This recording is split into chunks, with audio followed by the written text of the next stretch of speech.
Hello. Right. I'll just do a quick check to see the sounds working on stream.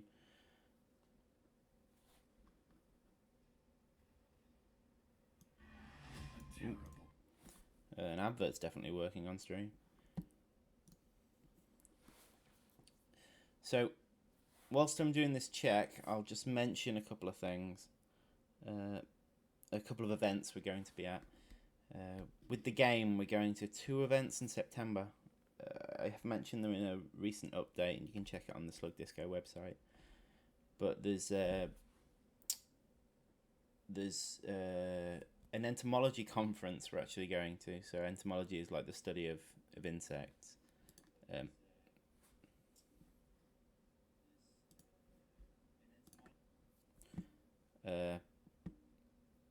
there's also and that's on the 8th. Yeah, so my audio's working. Cool. Okay, so 8th of September, there's an entomology conference, which is at Harper Adams University. So if you happen to be an entomologist and happen to be going there, do come check us out on the 8th.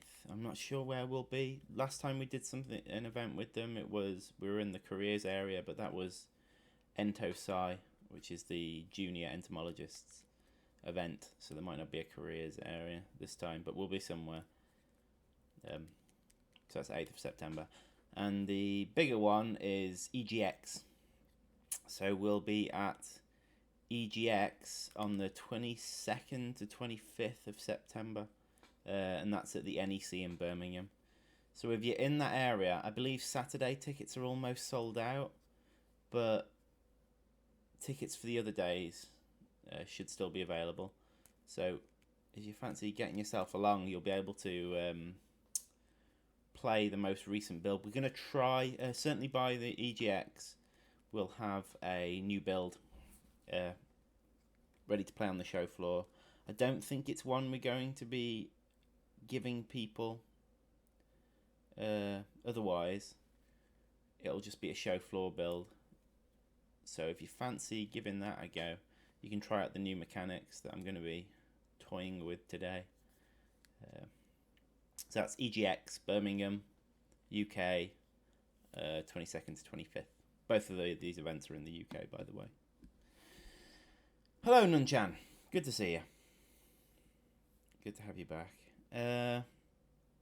Right, so today's agenda. I'll bring us into the engine. You can see what's going on my screen. It's madness at the moment. It's on my screen.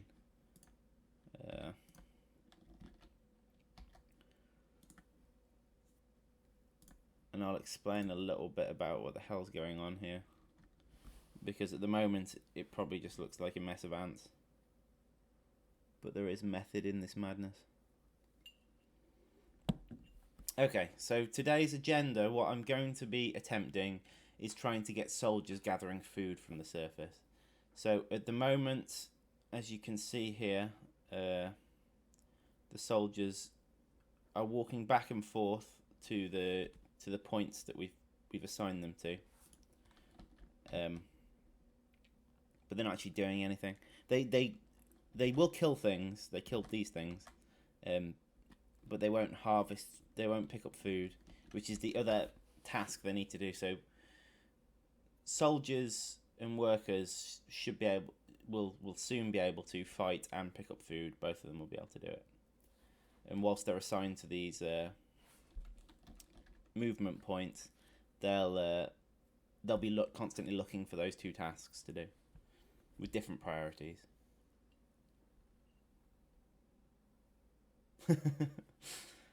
Yeah, it's true. Ant colonies do look like madness, so that's okay. So yeah, what we have here, and I'll explain this in a moment.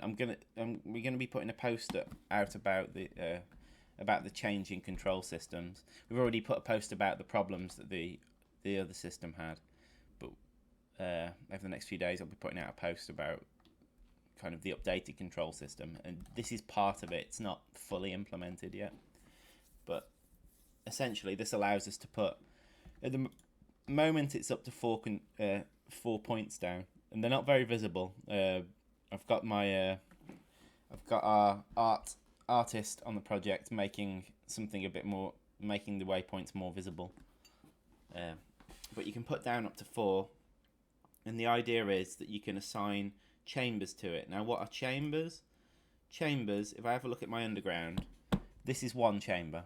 So it's all a single type of ant that's linked. It's all connected together. This is another chamber.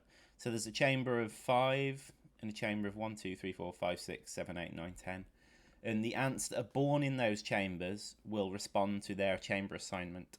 So, say in this one I wanted the chamber of 5 to be assigned to it. I press that, and the chamber of 5 is now assigned.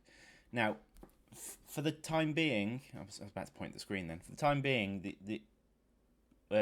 these ants are still going to this point first, and they continue until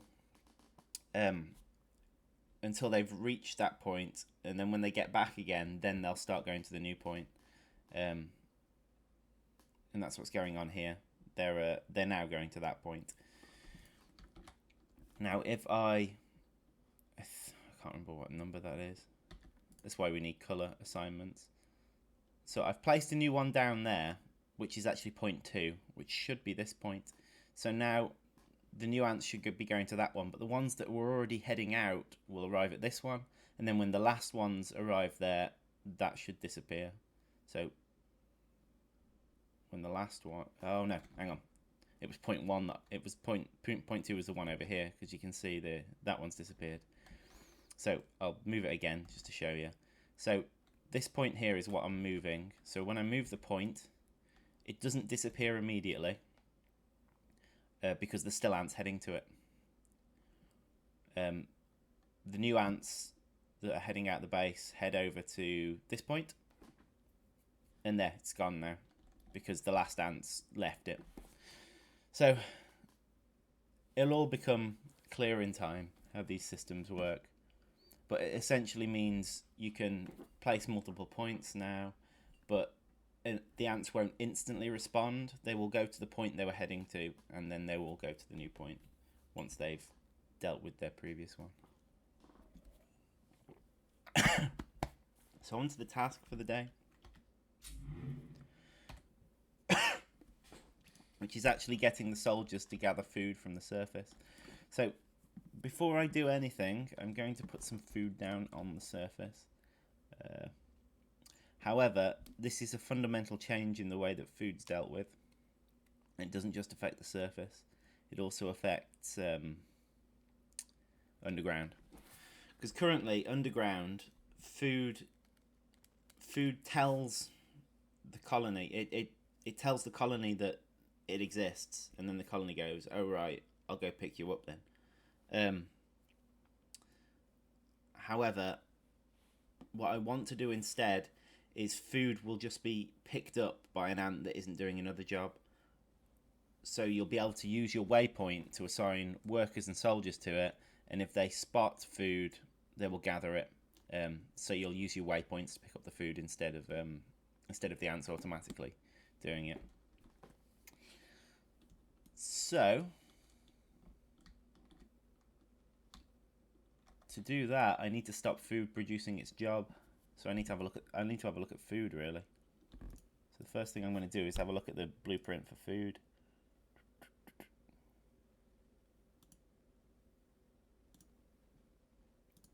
Resource blueprint.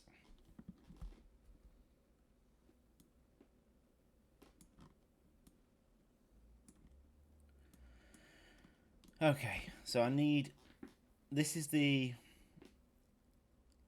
thing that creates the job.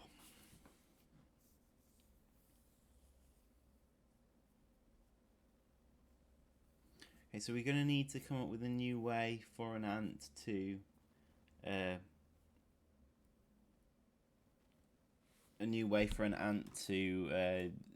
check whether the food jobs in the wall. But for now, I can just stop it ticking, I think. Okay, so I've broke the link anyway, so now on tick it does nothing.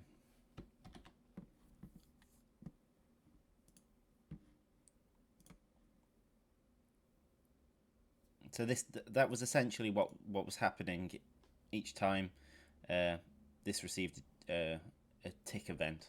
So it was like a clock. Each time it ticked, this happened. And what this was doing was checking to see if it's been dug out, and if it had been dug out, then the food would be collected.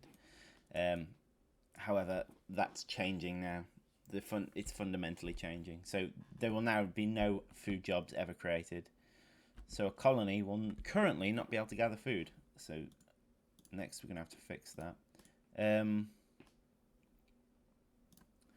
going to have to fix it in the soldier behavior tree to start with, because soldiers will now be able to gather food.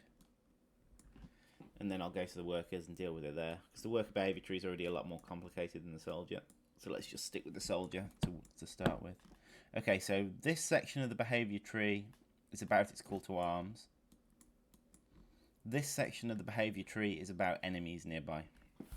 So there's a section that checks for enemies. It's within that section really that I need to check for nearby food. So let's have a look at how it checks for enemies, because we can use a similar method to check for food.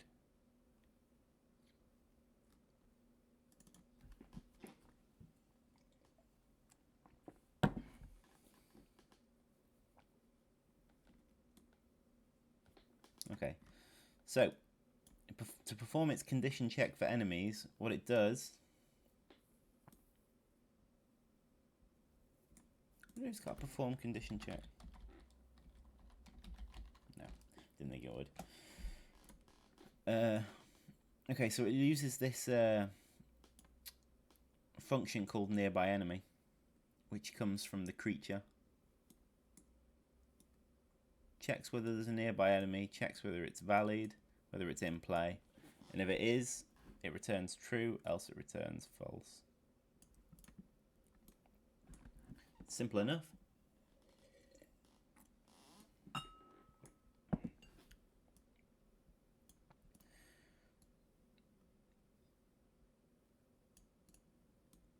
So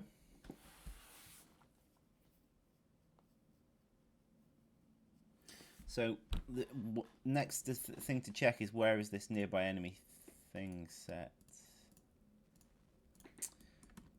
It's either going to be set here, check for nearby enemies.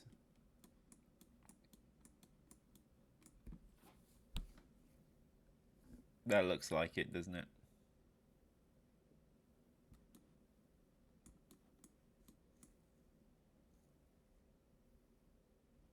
Yeah, that's it.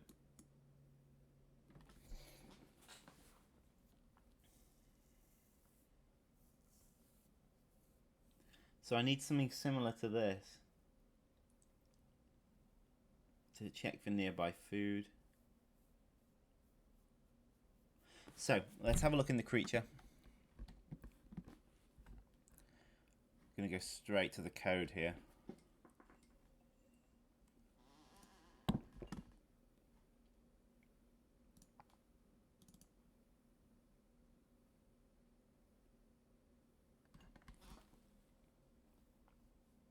Now, here's the thing. Only a colony creature needs to be able to look for food.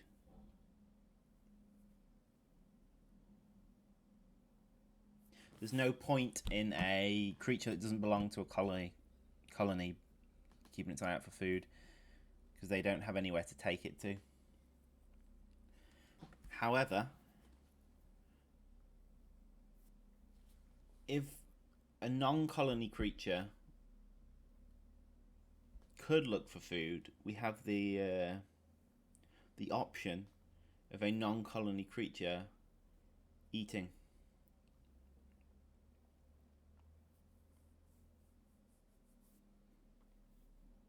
So maybe they can wander around the surface consuming things, and the player kind of has to deal with them before they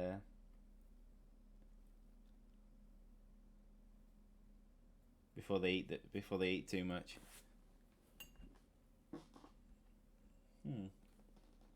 I think that's a reasonable assumption that we might want.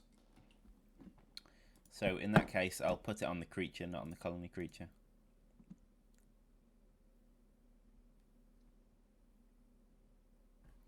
So it's in world. Okay, so this is just going to be a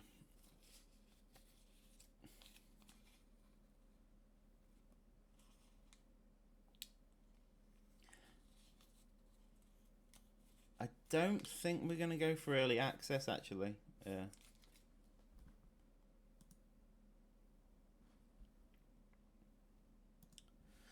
What we will do, though, is I think we'll be using Steam when we're running beta test. So the beta testers will be accessing the game via there. Right. So I'm going to just check out this file because I'm going to need to make a change to it pretty quickly.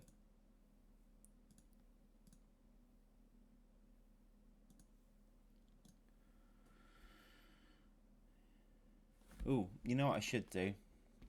Is I should announce this on Facebook and Twitter that I'm doing a bit of live streaming.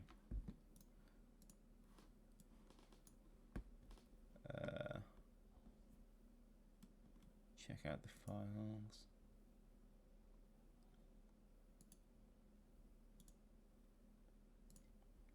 It's creature.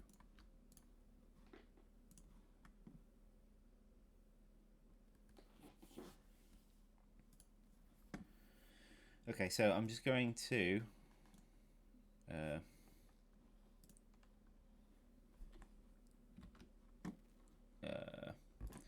just going to go to Twitter, Facebook.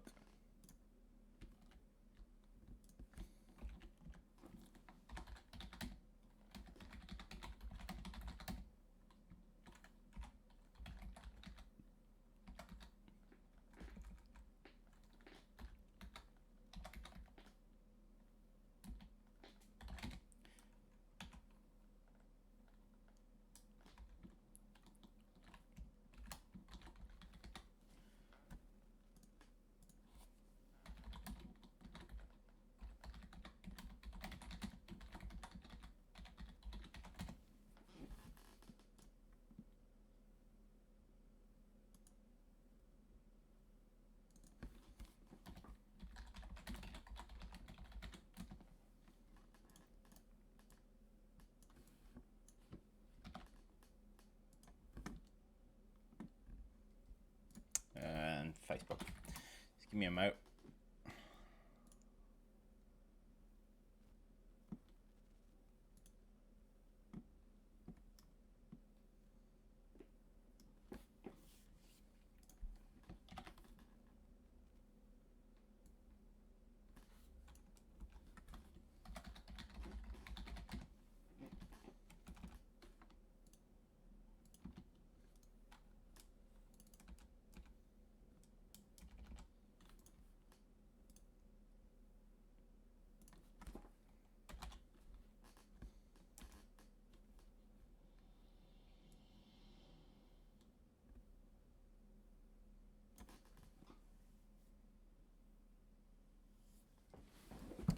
Right.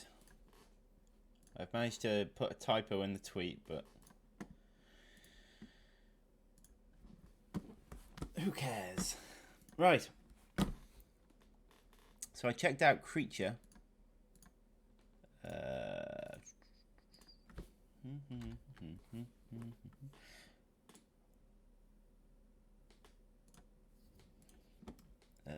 And it has something called nearby enemy.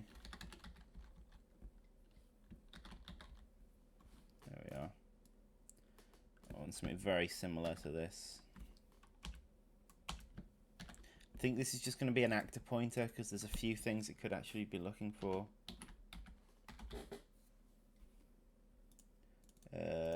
And this will be just nearby resource.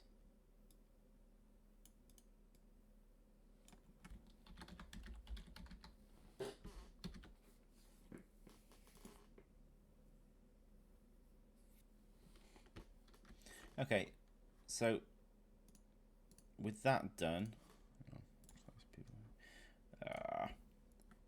should just need to compile this.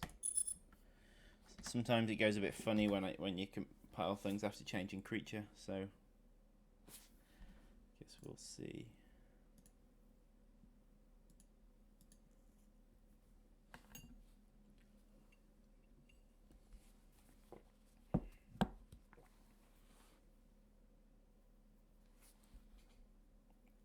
A bowed, no.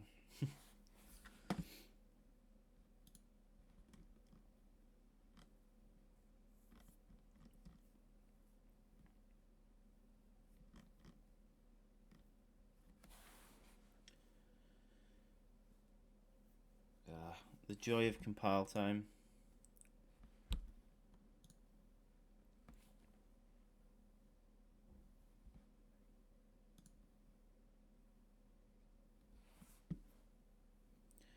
Compile time, compile time. Da da da da da da.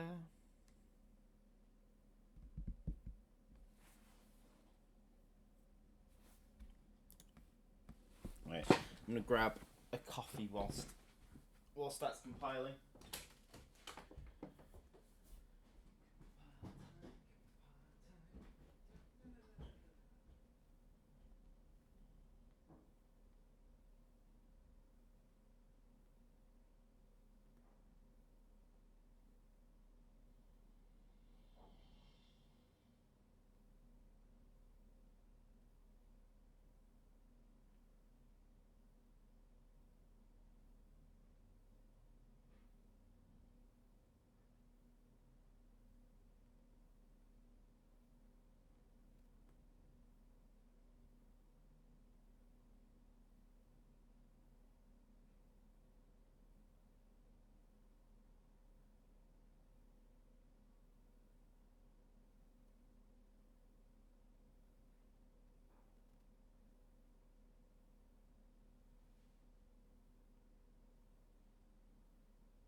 Right.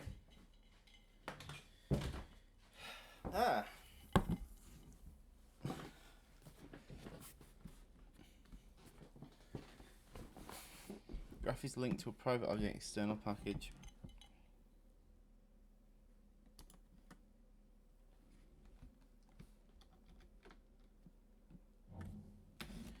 Sometimes it does this. Should be fine. That was just a hot reload that it's struggling with. So what I should do I have nearby? Didn't actually change that. At least not enough to worry about it. So we just reboot the engine, it should be fine. Thank you. Thank you, Ekith. I have an iced coffee. lived on those whilst I was over in America. Roasting over there. Right, okay, so back to the level.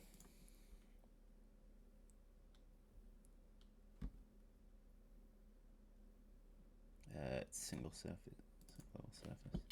I think we need to delete some of these old level files. They're not doing anything. Okay. So, yeah, so I've created that that food thing. Don't need to mess about with that. It's not levels. Blueprints. Soldier AI, isn't it?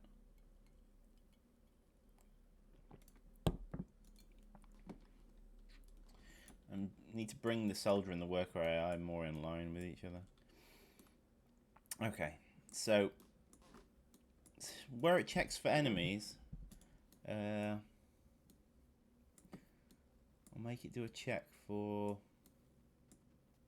Right, it runs a function called nearest enemy creature. I remember this function.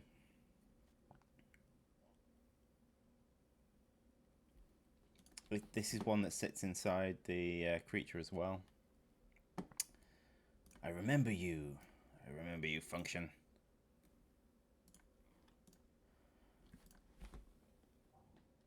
Unfortunately, dealing with this could be a little bit more involved. Nearest enemy creature is what I'm looking for.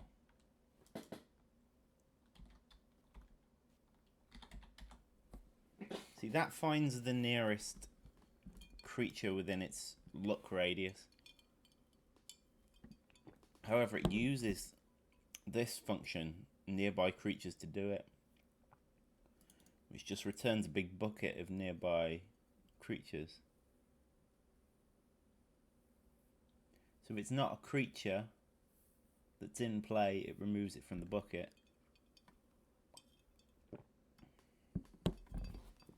Now, I mean, it's doing a...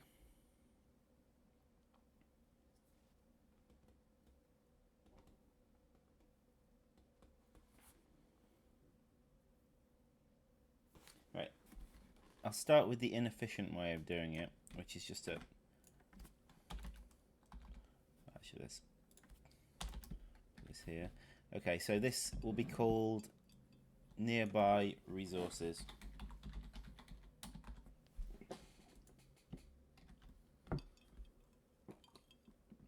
It's going to go mental at me in a moment.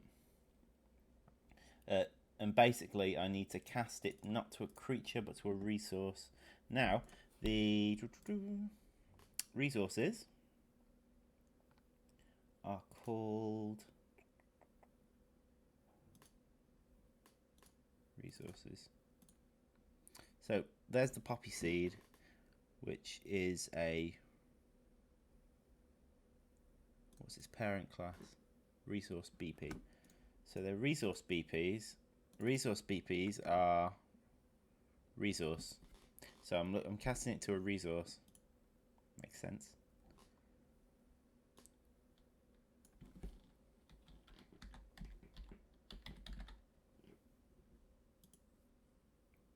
Resources don't have this thing called in play.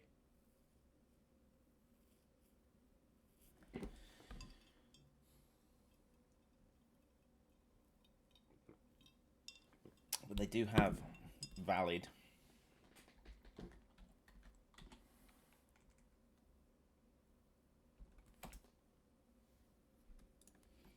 So basically, if the resource is valid, then it returns it. Hey everyone, such dude and dudettes.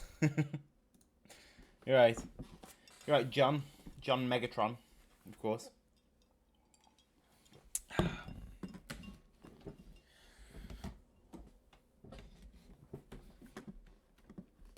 Right, so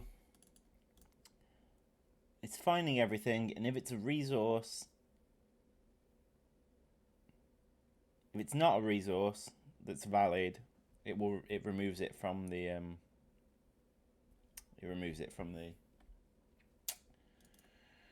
thing. Right. Okay, and then it returns it. So that should be done. Now we should be looking at the nearest.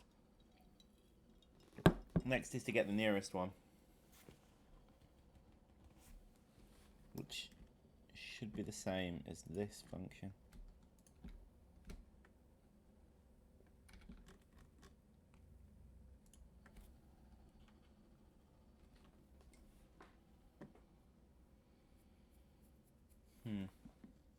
I'm wondering if I can reuse these functions and just pass in what we're actually looking for.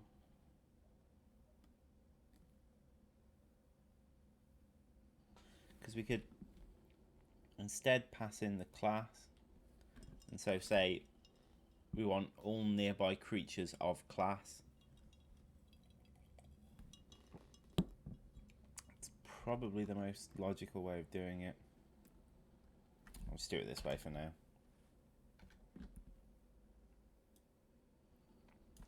Nearest resource.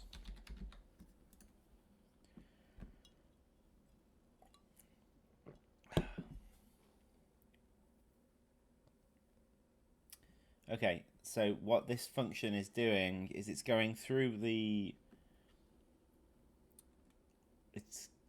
It's asking nearby creature. So nearby... Let's rename these so they're logical. Nearby resource.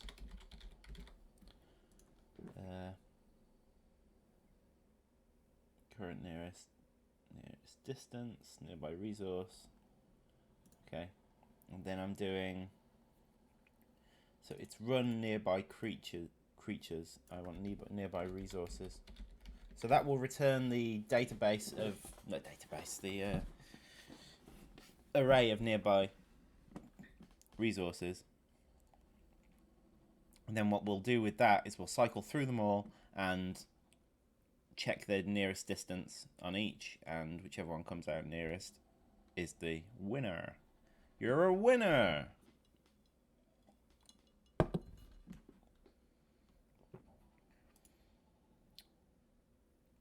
Oh, I should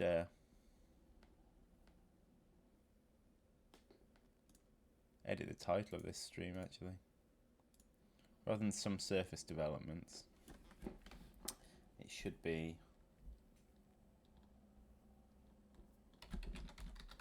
gather dat food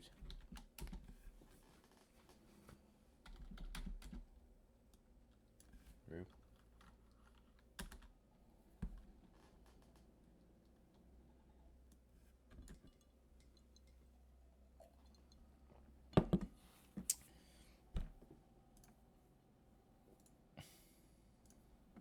Okay. So nearby resources.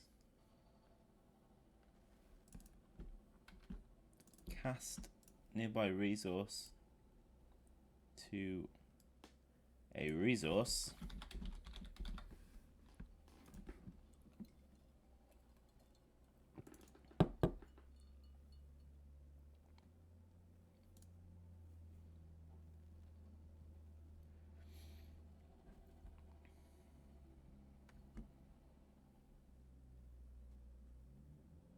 So it's getting the squared distance,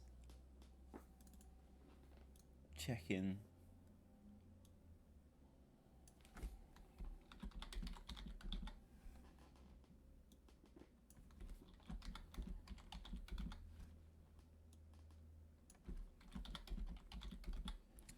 there's multiple places in here I need to change it. Let me just check I haven't missed anything in the previous one.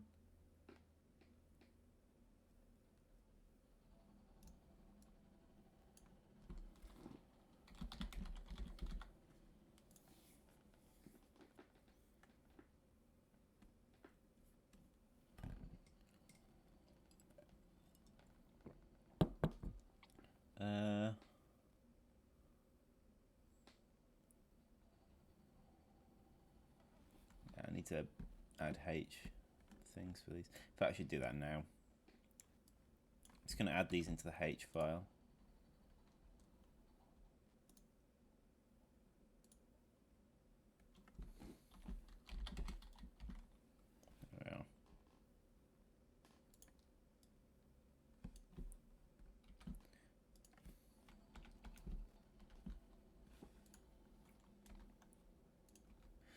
Okay, so nearby resources, nearest resource.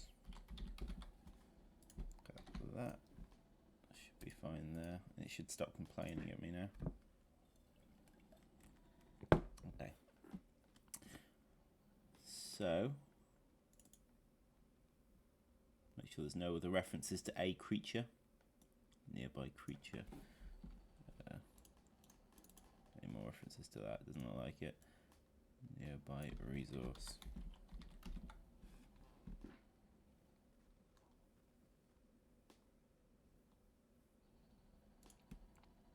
At the location. If nearby resource is valid again. If it's valid and nearby resource, somebody place I've got to change that. No. The other thing it actually needs to check is if the resource is being carried. And I've checked this before. I think it's just a parent, if it's got a parent. But I've checked this in the blueprints before. So, and it'll be checked here as well when they're trying to make a job for themselves.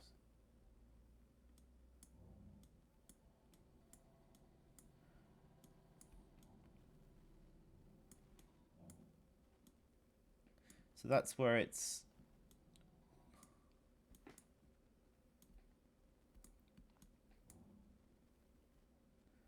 get overlapping actors. Okay, that's the check to see. Ah, there it is.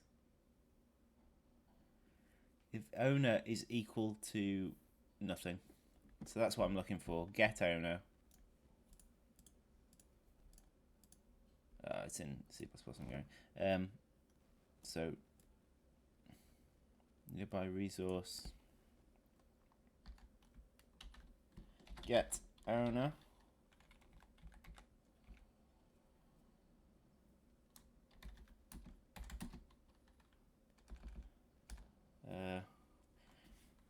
I don't have to say is equal to nothing here. I can just do that. So basically, if get owner doesn't turn up null, so it's not being carried. Okay.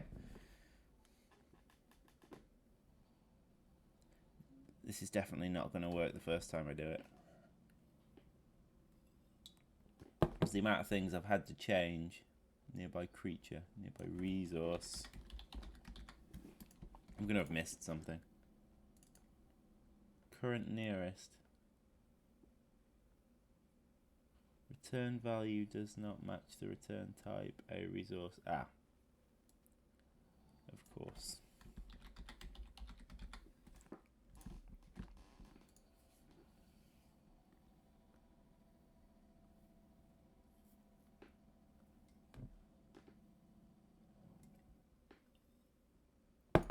Actually, rather than having that here, I'm going to have it in this section where he gets the nearby resources. So if the resource is valid and if it doesn't have an owner, no, if it does, no. If it, see, this removes it. So if it does have an owner, it removes it. Or, and it's an or, it's not an and.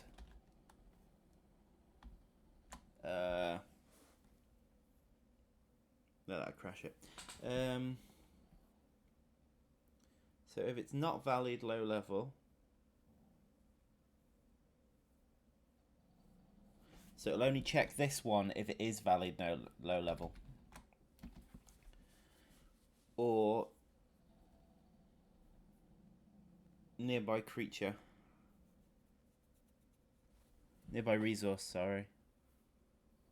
Or it's got an owner, then remove it. Yeah, okay, that's good. That's good. If it's got an owner, remove it. Yeah,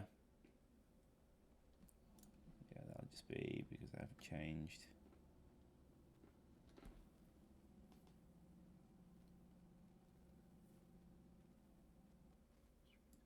A resource.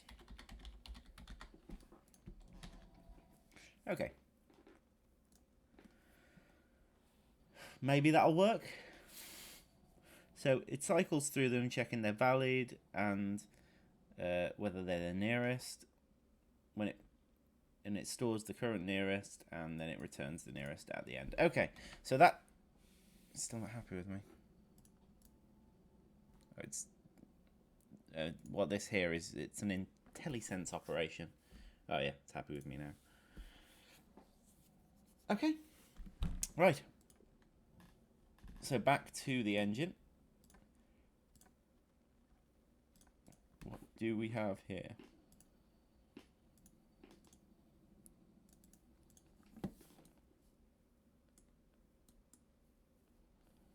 Okay, so I can either do it here and change the name of this function to check for nearby enemies and resources, or I can do it. No, I should do it separately. So, because some creatures might not want to look for resources.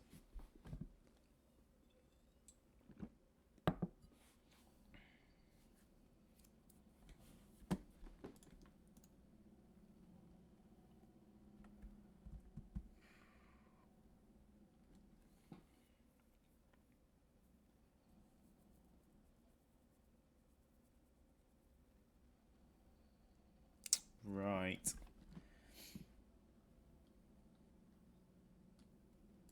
So let's duplicate this function. So check for nearby enemies. Duplicate. Check for nearby resources.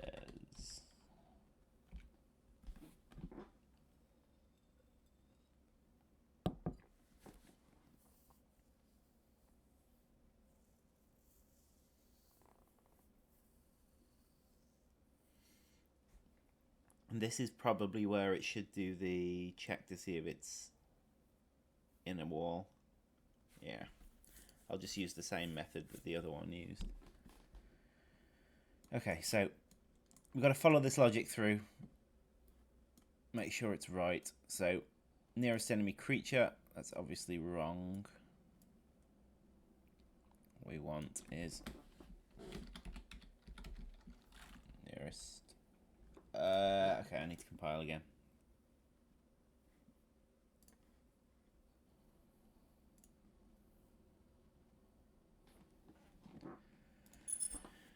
Should be a bit quicker this time. So how's everyone doing? Anyone got any questions? Whilst I've got a moment of compile time.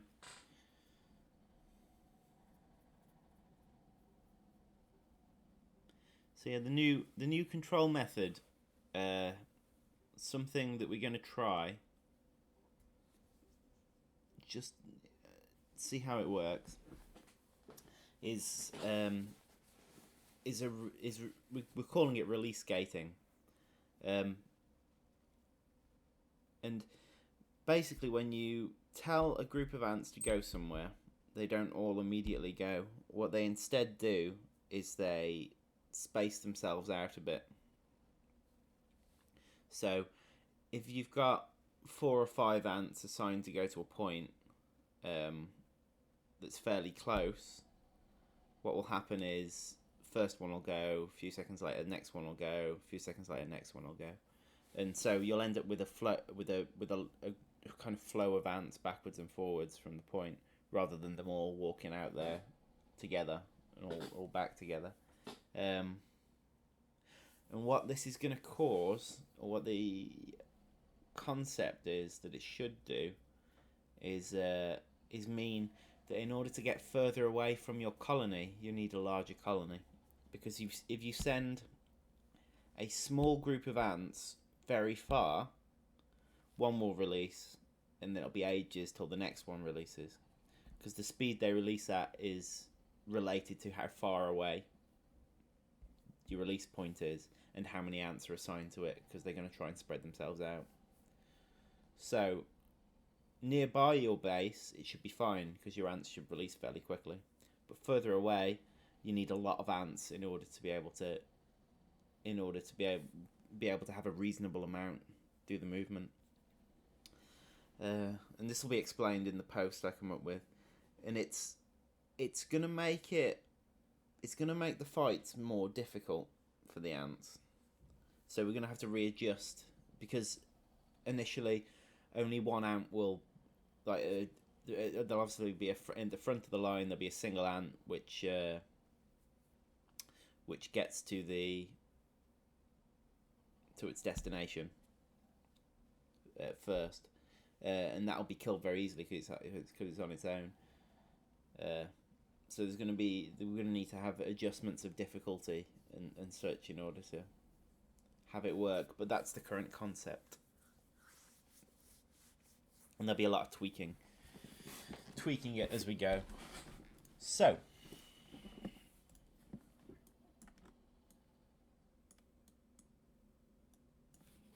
right, so nearest enemy creature at the moment, what we want is actually nearest resource.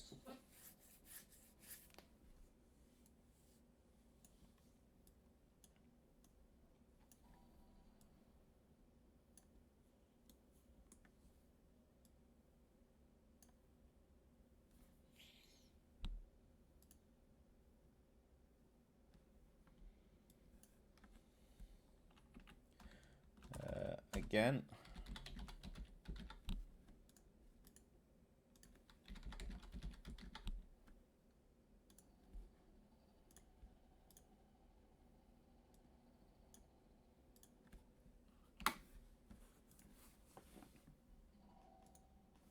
okay, so here we've set nearest resource.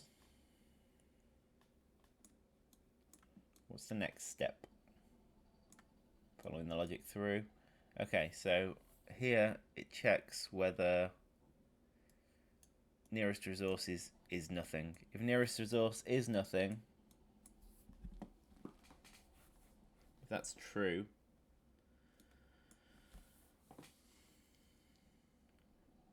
sets nearby enemy to nothing. No, I don't need the blackboard value. If that's true, we're actually just going to do nothing. However, if it's false, so if there is something there, we come to here.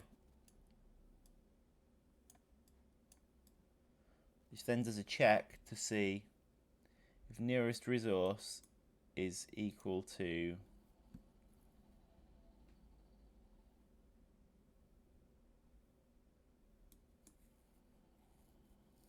nearby enemy? Okay, hang on. This is checking whether it's equal to the previous one that it looked at.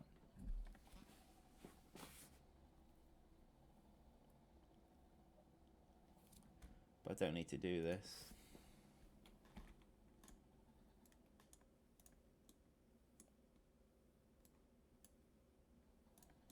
No, I don't need to do that. So it's just now if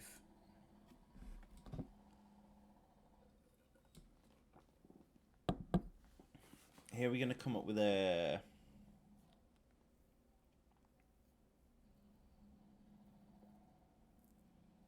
difficulty.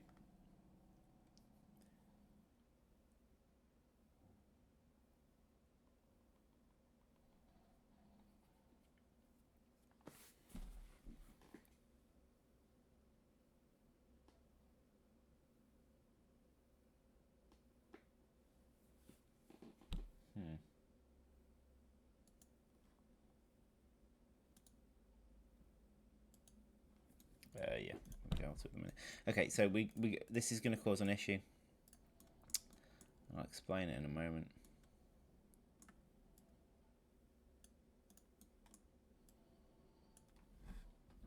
Yeah, it's going to change things a lot. It's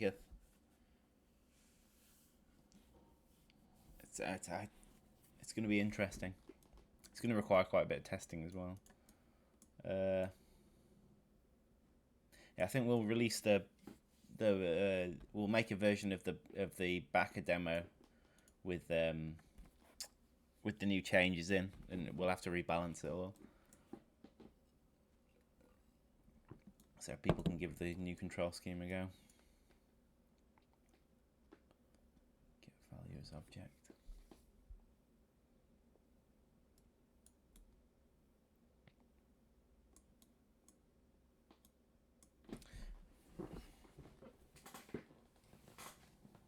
Okay, the issue that I see with this at the moment.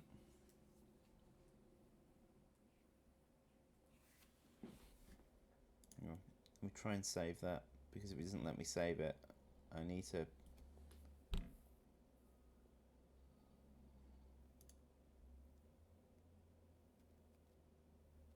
Yeah, okay, we're good. The issue that I see this causing at the moment is. Let's close Facebook.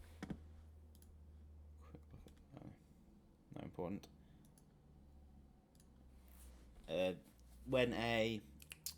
When two creatures spot the same resource, and it's going to be very common because they'll both be heading out the nest, and they'll see a resource, and the nearest one will be the same one because they'll be coming from the nest. Now, what we need here is maybe for a resource to be able on the resource, maybe an ant can store that it's trying to get to the resource. So maybe it locks a resource out from every other ant for a second. So when it spots a resource, it goes, I'm going for that. None of you can touch it. I think that's not a bad call. And we have it on a timer. So if something happens to the ant, if it gets stunned or something, then the resource becomes available in a second to another ant in a second's time anyway. Additionally, as an extra failsafe, when another ant when an ant heads towards the food, when it arrives, it should, before it tries to pick up the food, it should do a check to see if the food is still there.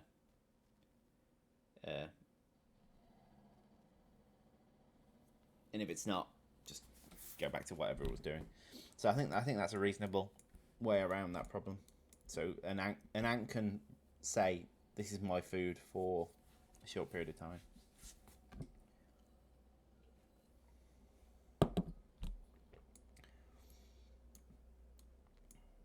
Okay, so I don't need to do this. Don't need that. Don't need that.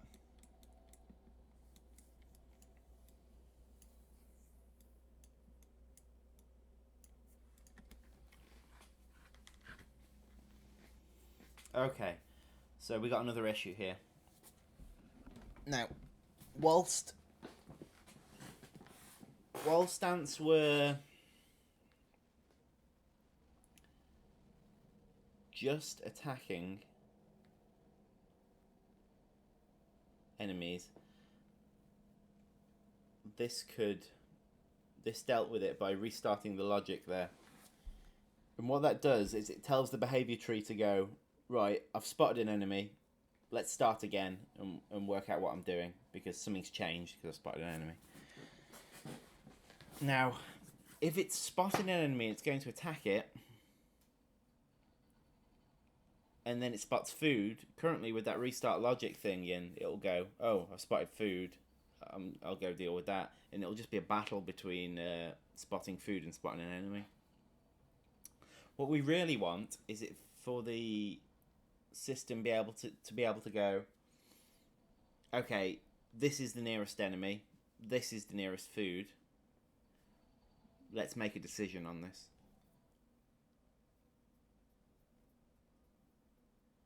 Do I go for the food or do I go for the enemy?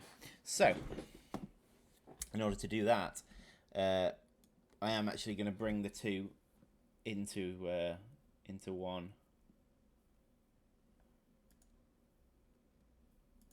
Because yeah, there's basically it needs all the information before it does this.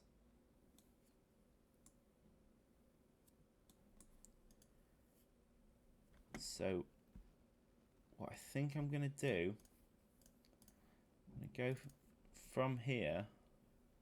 Let's check for nearby enemies, right?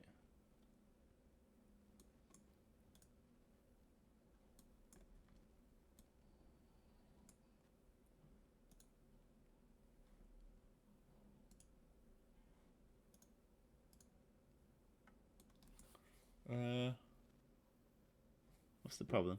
Blueprint is not. The blueprint itself is not a blackboard component. Therefore, target must have a connection. What have I done?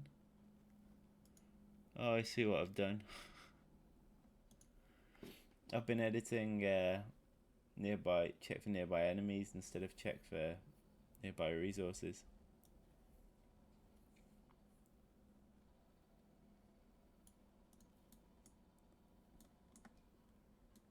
Silly.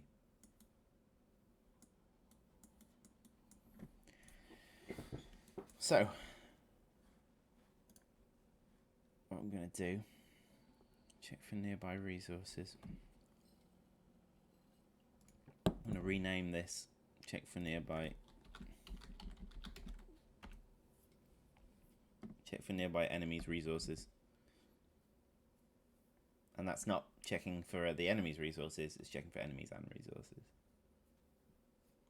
So what we're going to do here is introduce a decision made.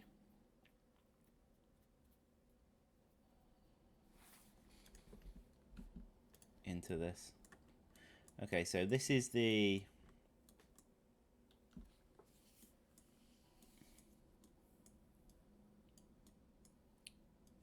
current checking for enemies.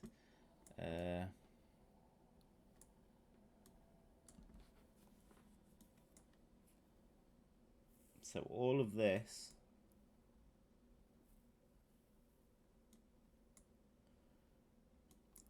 it's here that it decides to restart the logic. So instead of restarting the logic there, oh no, but it could fall off earlier.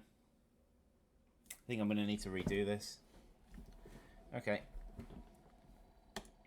Let's redo it using components of it below. So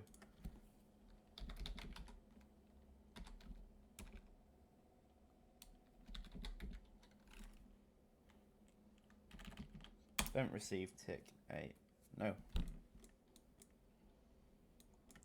Damn it.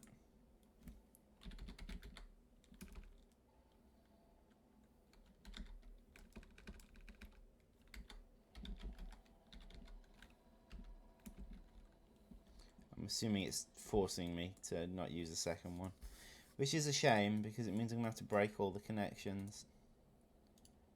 Not necessarily, actually. Just move it down here. Okay, so the first thing I want it to do is I have to break all the connections. I mean, these are annoying me. First thing I want it to do is check for a nearby enemy. So in order to do that, we've got control pawn that we're going to cast a creature just like above.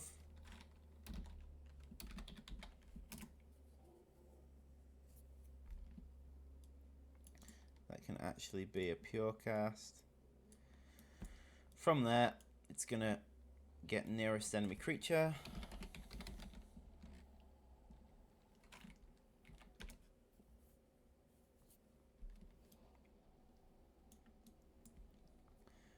From there, it's going to set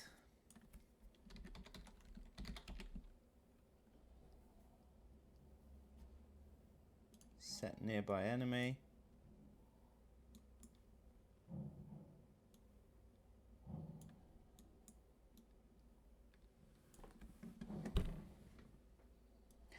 So that's whether or not it succeeds. So if it doesn't find one, it returns null. It's just going to set nearby enemy to nothing. Okay, so I think I actually need a sequence here. Thinking about it.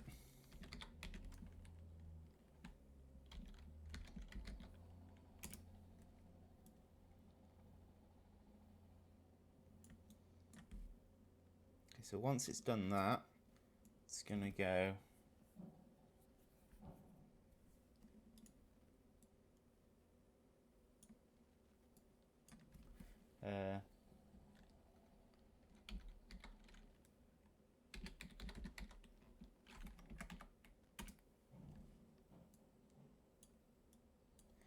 It's going to set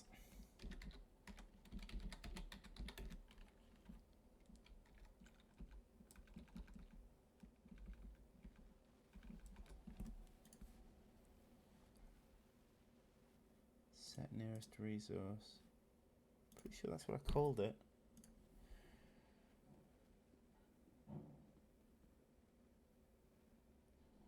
Yeah, nearest resource.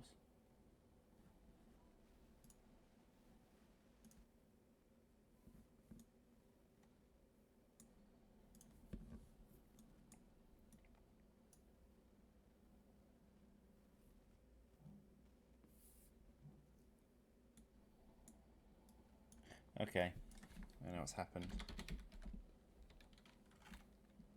Nearby enemy, get nearby resource. That's the one.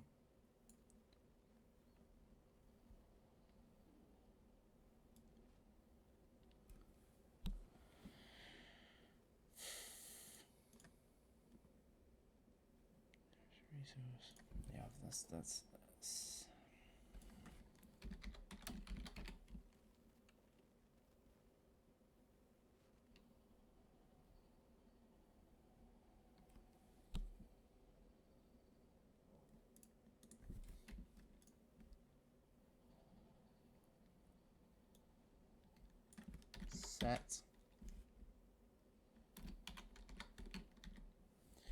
Set nearest creature.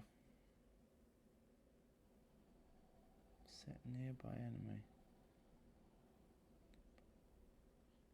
Set nearby resource. Nearest enemy creature. Hang on, I'm not quite getting what's happened. Nearest enemy creature. Nearest resource. Right, different things. Assuming nearest enemy creature is a function.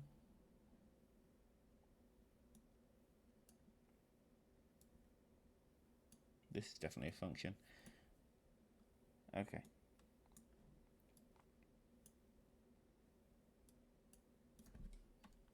Don't need that. Okay, so that should run the function nearest resource. Yeah, nearest enemy. Okay. Okay, I think I got what's going on now. Nearby enemy. Nearby resource. Okay. Cool. Okay, so it's setting those two values. Then it needs to know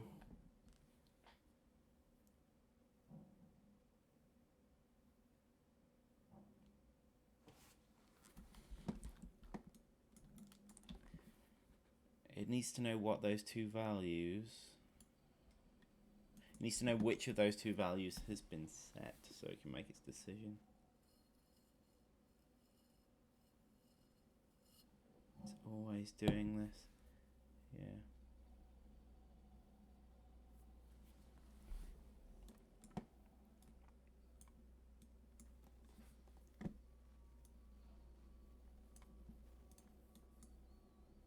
So now it's got to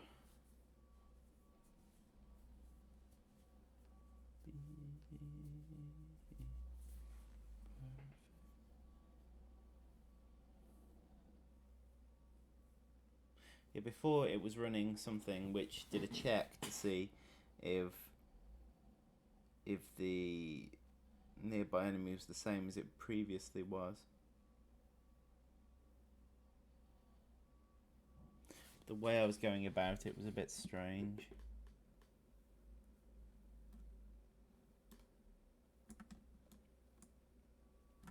I think this is a lot of superfluous code, to be honest.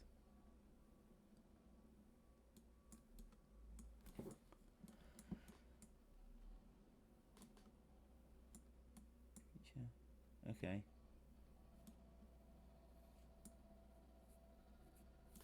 If it's equal to nothing, it was setting someone else to nothing. I don't need to do that anymore because I'm not going to use that other thing.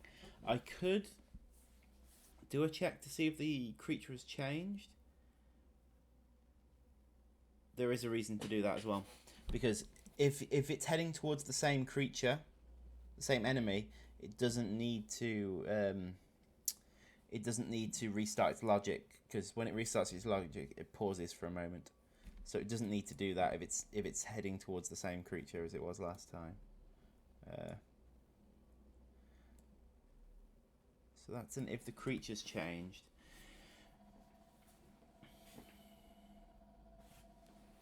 So I guess what we want here is, before it sets nearest creature, what we need is a new variable, which is a creature called previous enemy creature. Let's call it pre.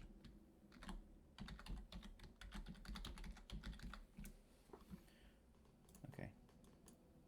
And what we're going to do is, before we set the new one, we're going to set this.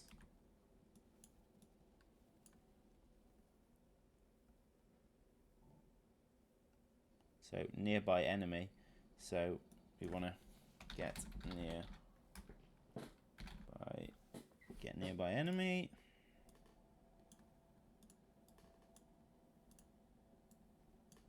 Set it to the previous one. Then, oh no, sorry.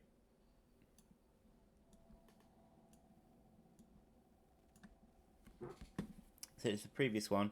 Then get the nearest enemy creature and set enemy creature to that. So that's ready to do the check later. We don't need to do it now. In fact, there's a small chance an ant may go from being in combat with something to picking up food, if it decides that that's what it wants to do. I don't think I'm going to program that in at the moment, and I think, just for the moment, I'm going to make enemy creatures the priority. So this actually needs to be done with the resource as well, because again, if you're heading to the same resource, you don't need to update anything. So new variable previous resource set.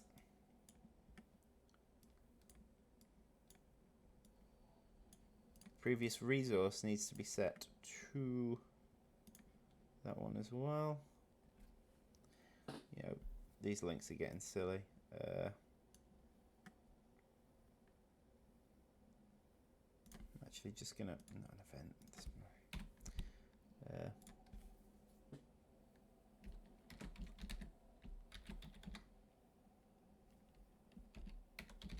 gonna do this to make it slightly easier for myself. So the first thing I'm actually going to get it to do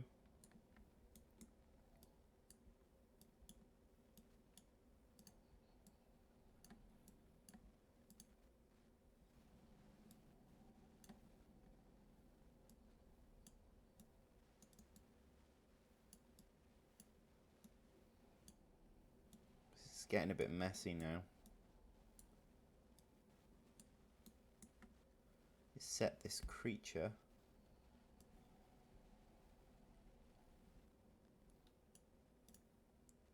then I can just do this to make everything a bit easier to see what the hell's going on.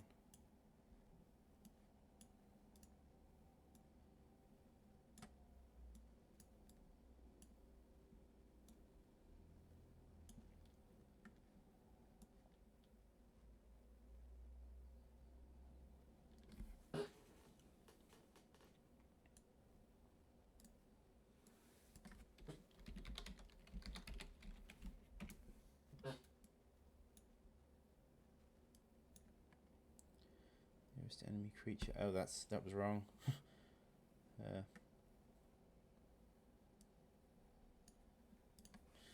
that was wrong. Good job we did that. Okay.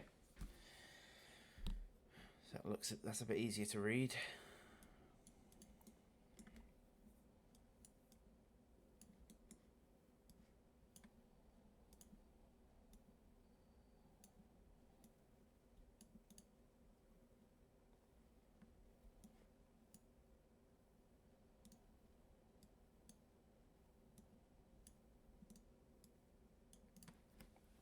Okay, so we need to set previous resource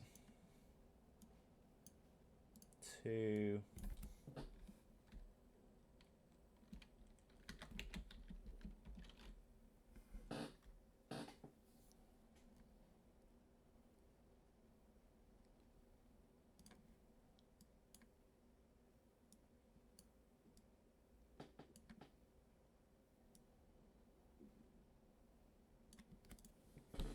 it's a creature reference. Change that to a resource reference.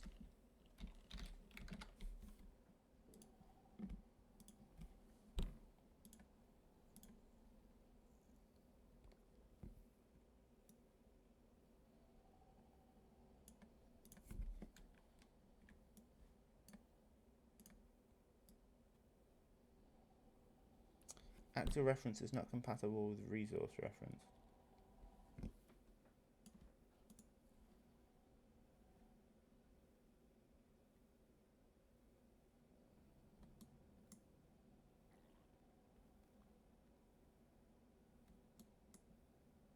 Nearby resource. I did make it return an active, didn't I? I didn't make it return a resource. Okay.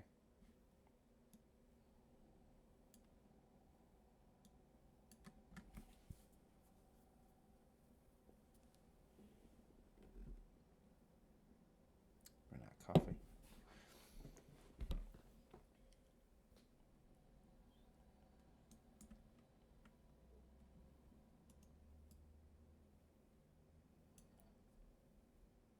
So that needs to be an active reference.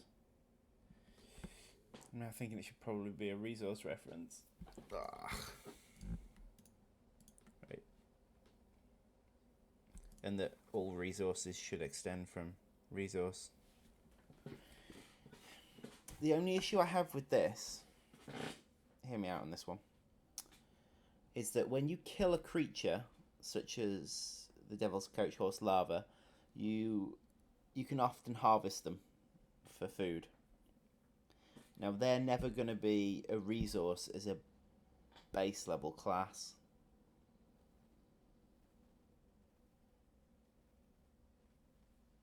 And at the moment, it's ignoring it, but I think I will build that in. Well, I should build that in.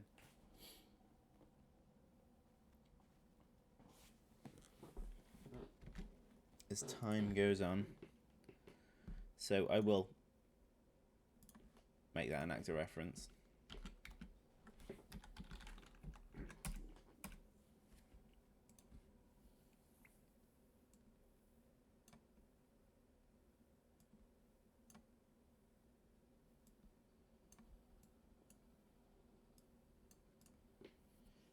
Okay. So what we have here is, first of all, it checks to see the nearby enemies. Then it checks to see the nearest resource. So it's now got an enemy and a resource. Now the third thing we need it to do is make a decision on what to do. So to make this decision, it needs to... First of all, I'm just going to give enemies priority. So if there's an enemy nearby, it attacks it over if there's a resource nearby. However, if it's picked up a resource and then an enemy appears, it should probably not abandon what it's doing.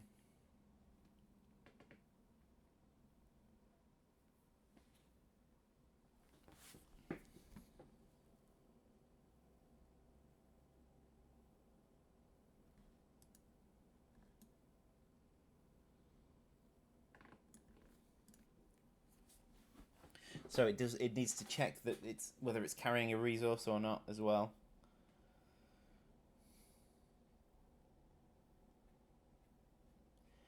Yeah, this is getting complicated. Back in a sec.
Have some Monster Munch. Good times.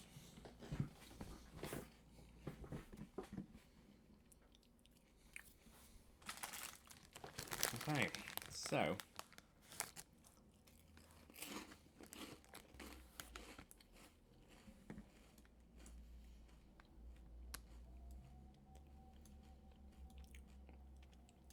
okay, if it's carrying something, if it's carrying a resource, it doesn't actually need to do this check.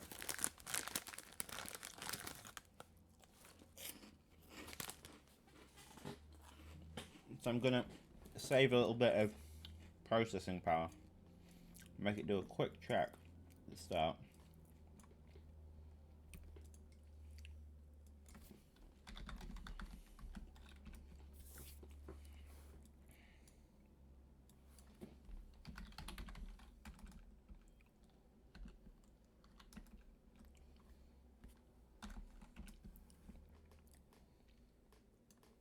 It's just going to look at the held actor, and if it's equal to nothing,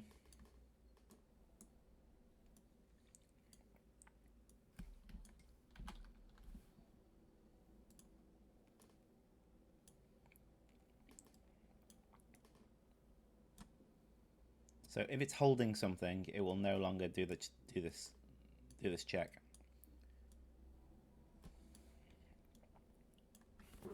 Now, there is one type of ant in the game which we plan on.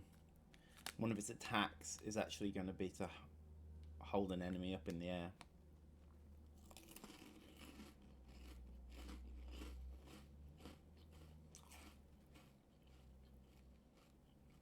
But similarly, if it's holding an enemy up in the air, it won't be able to attack anything else. So that's fine.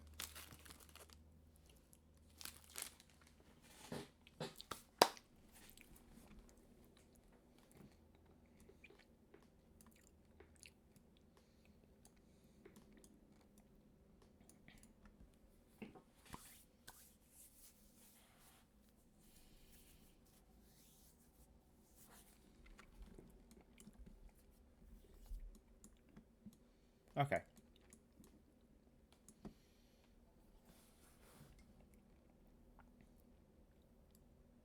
So if it finds a nearby enemy,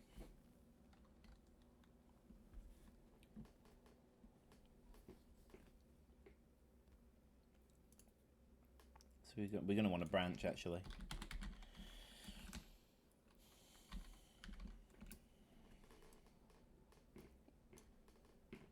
If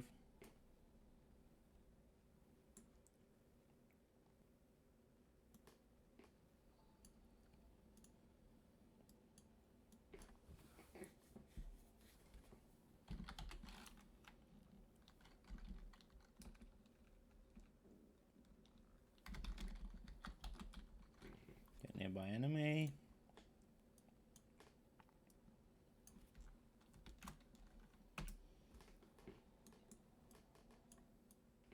If nearby enemy is not equal to nothing, it's a double negative, but that's what I've done. So essentially, if it's equal to something, then we're going to try and set nearby enemy. The next thing it needs to do is the check that it did before, which was if the nearby enemy... Okay, so this is the decision point here. If that comes off true, it doesn't need to do the food check.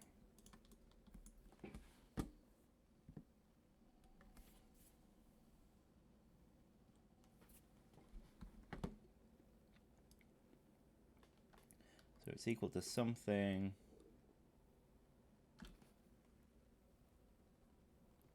And we need to just have a quick check on the previous by creature. If the previous one is equal to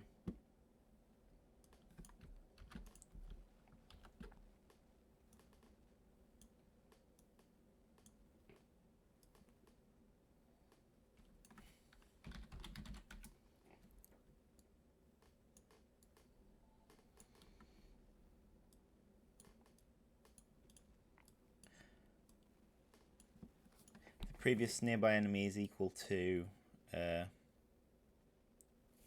current one.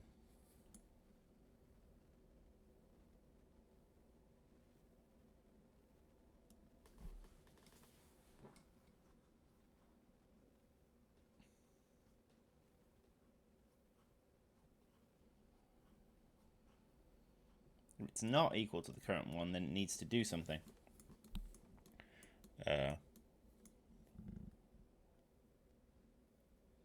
That's what this was doing before, but we've come up with a more elegant way of doing it.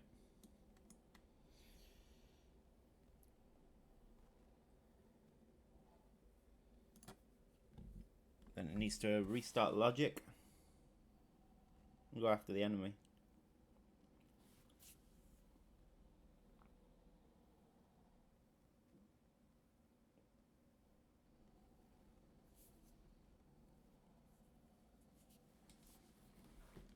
What I'm actually going to have it do...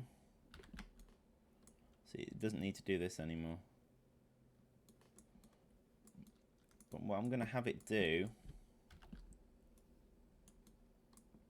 I need its brain component.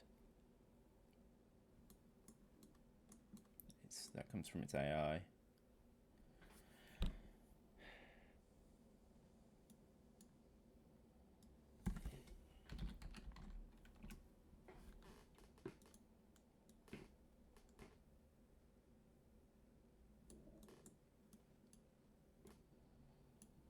Maybe I should set that as well.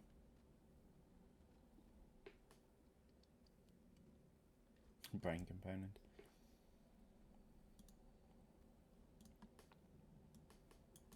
I'm only using it once. Actually, I'm using it twice.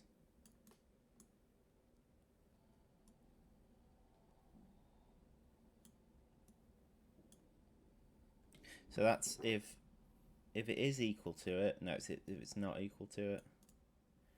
You know what? I should make my life easier and do a not equal. So if they are different. If they're different, it needs to restart the logic.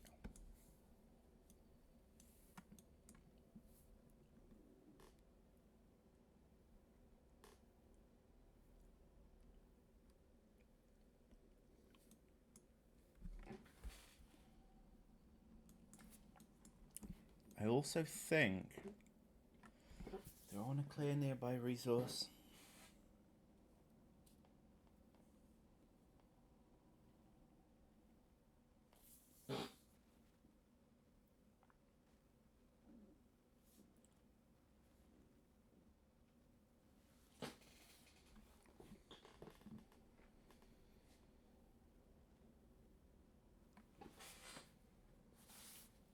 Try and work out if I want to.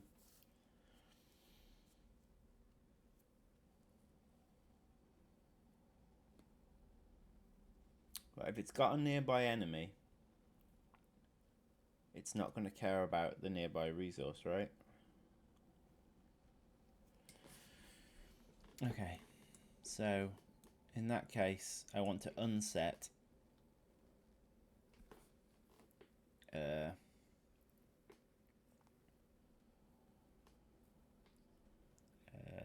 nearby resource.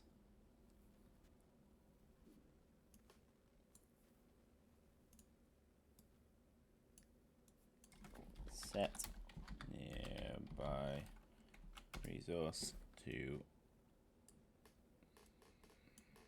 nothing. Okay.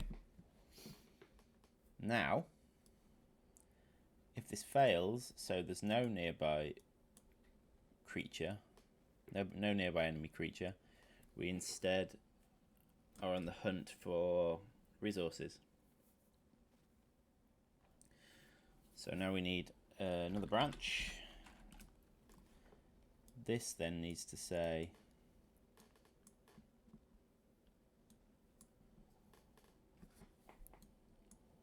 similar to this.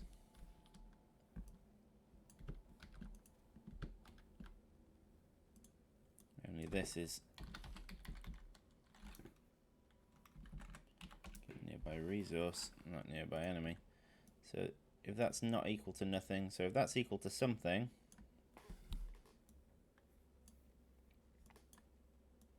this is only if there's no nearby creature, then we're going to want to go have a look for the resource.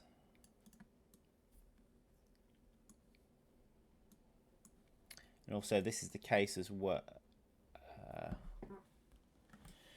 Right, if the previous enemy equals none, and the current enemy equals none, it will end up down here anyway, so I don't need to worry about that.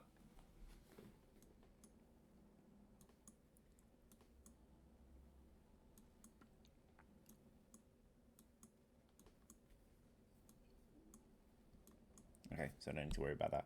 So if this creature is not equal to nothing, so it's equal to, if it's not creature, so the resource is equal to something, we then need to do the same as this,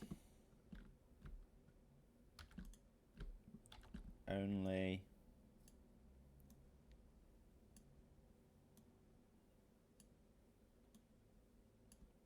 here we're unsetting.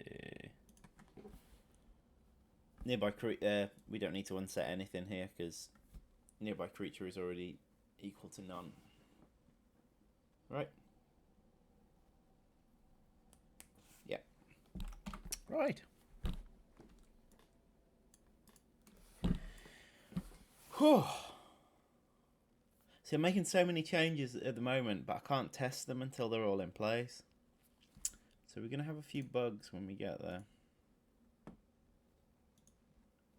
I have no doubt.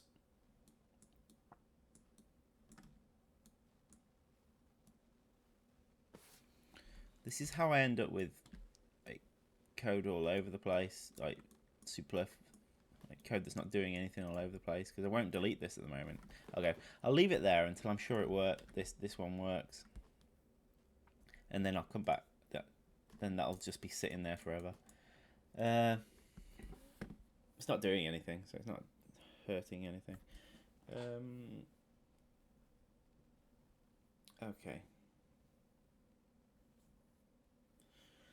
So next is to put something to test this on, and then the AI. Then build something into the AI. So what I'm going to do is I'm going to throw down a few of these poppy seeds. Let me just press compile just in case I forgot anything. No, I hadn't. Poppy seeds.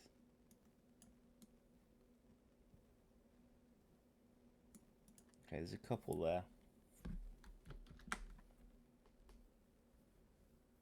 Don't forget there's no method of gathering food or anything at the minute. Check for nearby enemies. Oh yeah, this is the one I broke earlier. Here's one I broke earlier.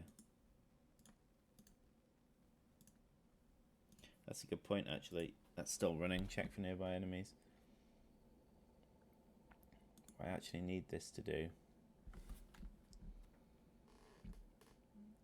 is check for nearby enemies resources. That's right.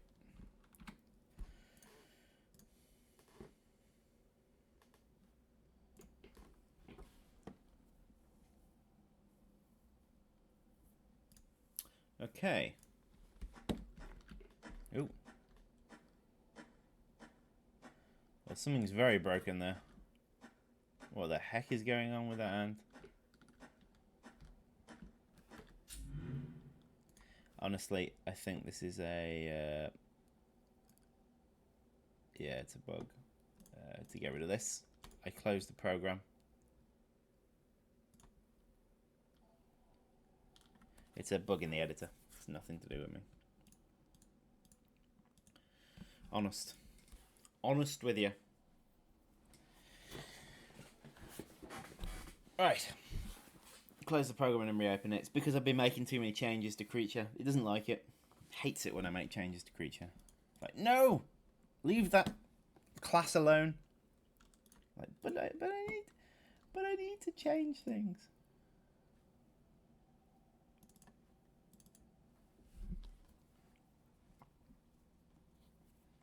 It should be fine now. Yep.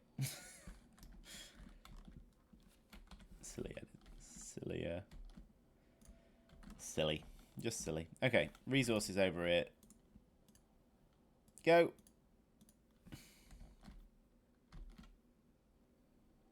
Now, what you'll notice is absolutely nothing because I haven't built anything into the AI. So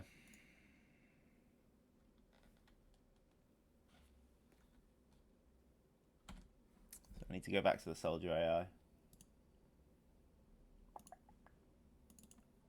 Okay.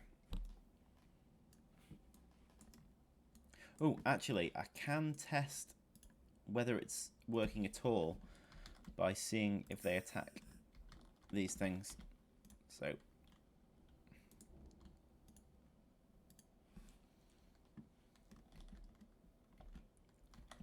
they still technically should attack those things, I think.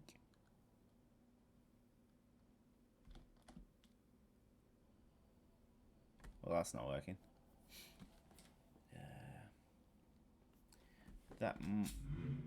Hang on, it just looked like it started attacking. Oh god, we need to sort that sound effect out pronto.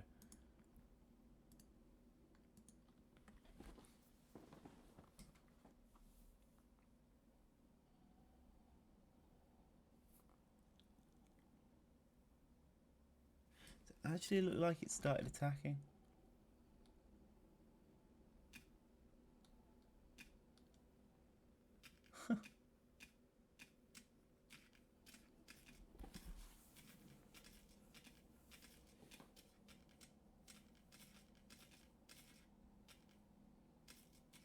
But I know exactly why the Devil's Coach Horse larvae aren't. Oh, sounds way too loud.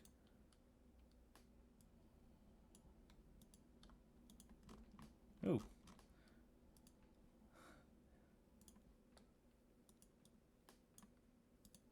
That's better.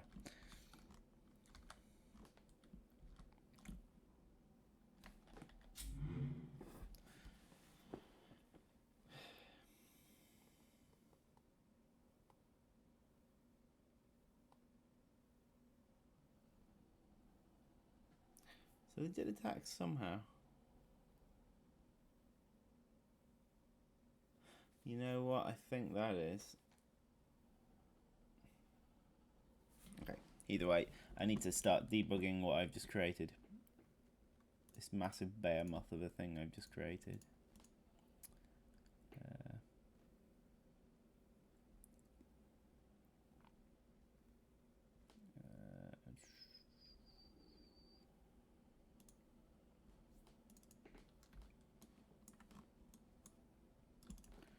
Obviously, I've broke the Devil's Coach horses as well, but I know I've done that. I know how I've done that. I couldn't tell you why.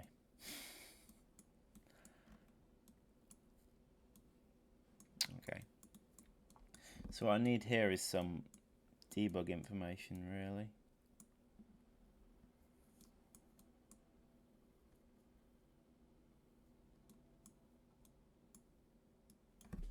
Okay, so text.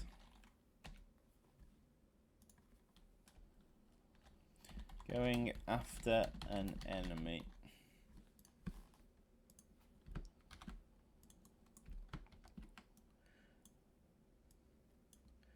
Going after a resource.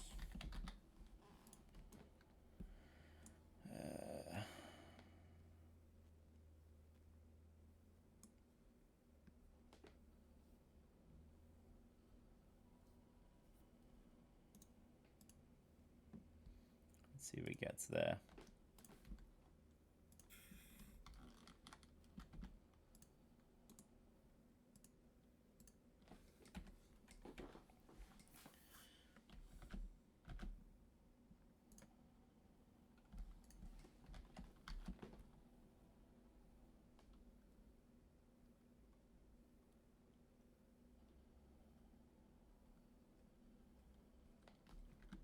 Okay, so that never happened.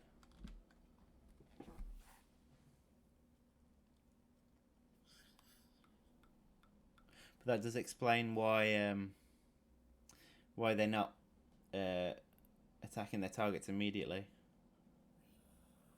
Because the restart logic thing never triggers. Okay. So I need to know how far down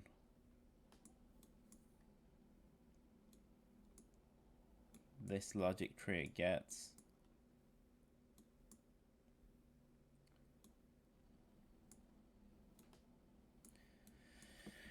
So does it ever get here? I've added a breakpoint in there, so when it hits that point in the code, it should inform me.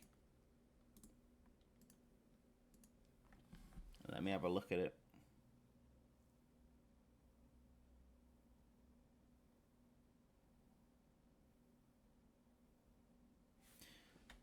No, never gets to that point in the code.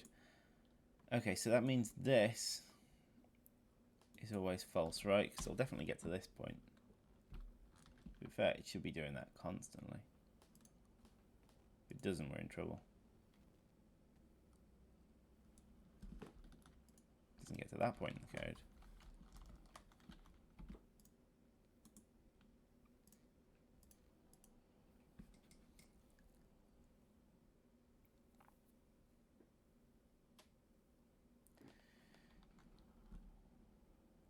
apparently it doesn't get to that point in the code. Check for nearby enemies'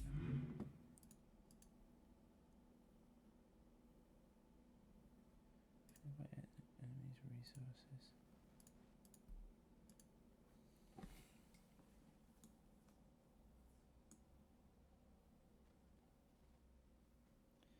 If get held actor, does it ever get to this point? It's got to get to that point. Make absolutely no sense if it doesn't get to that point.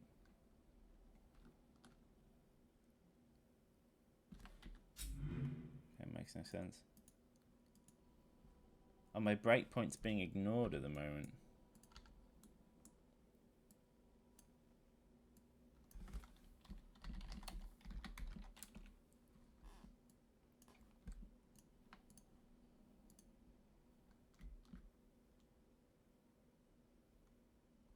That code's not running.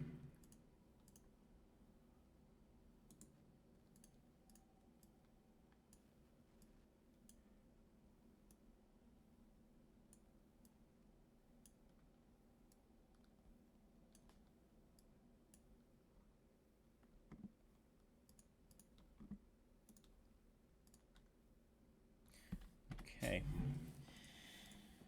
So this is breaking it.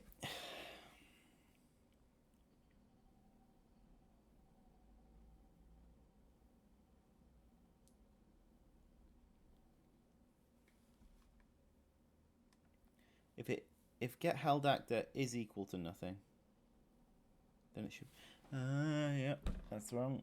That is just completely the opposite of what I was actually trying to do.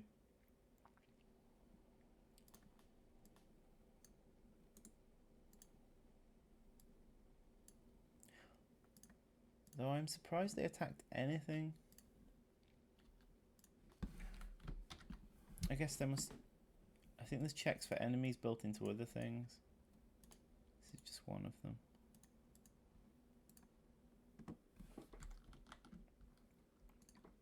Okay, let's see if that's fixed it.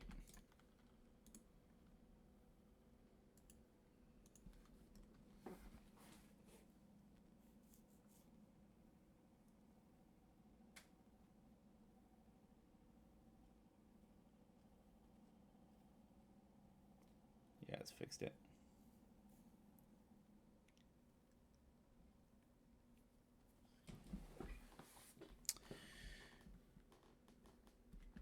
Okay, whilst I'm here, I'm in the right mindset for checking these things,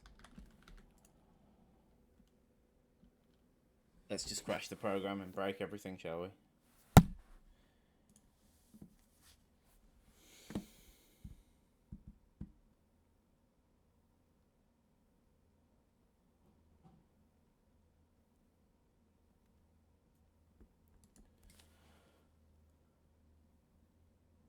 I'm so waiting for this game. Thanks, Death or Glory. Just need to finish building it first. Okay, so I'm just gonna try and debug this crash. So it's on line 336 in creature.cpp.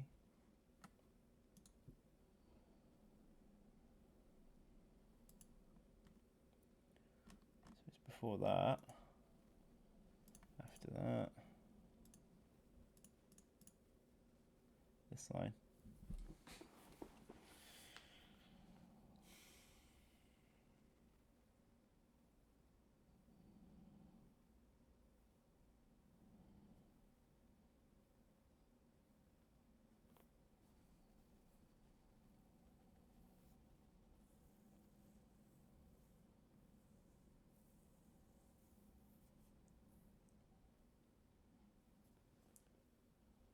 So it's a null pointer. I love solving null pointer errors.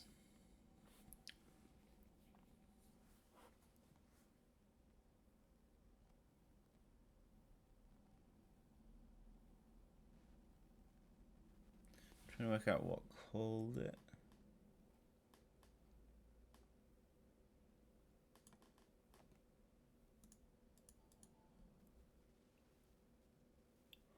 So yeah, nearest resource called nearby resources.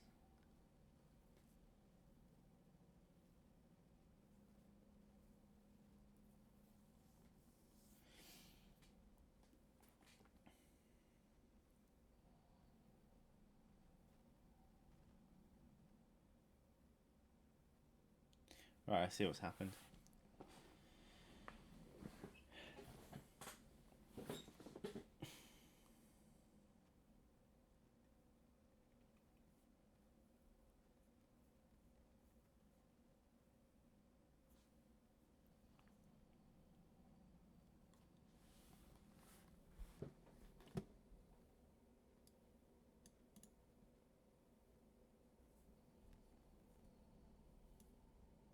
So it's trying to cast it to. This is the thing that's designed to check whether the resource is a.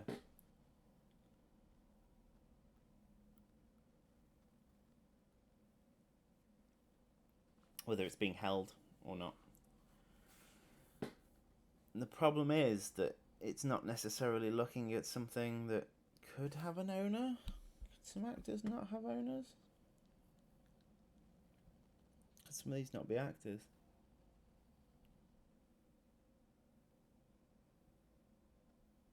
So if that fails, it still attempts the second one.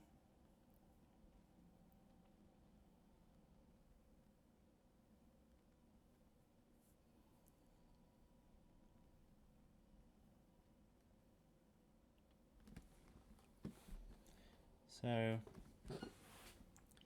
what we want here is if something's not valid or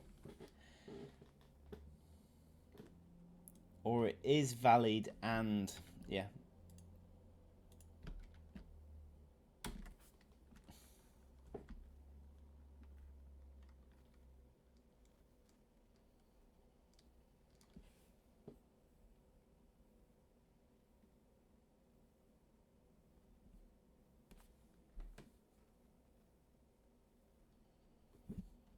Couldn't find the and sign on my keyboard then. Losing it. I'm losing it, people. So when something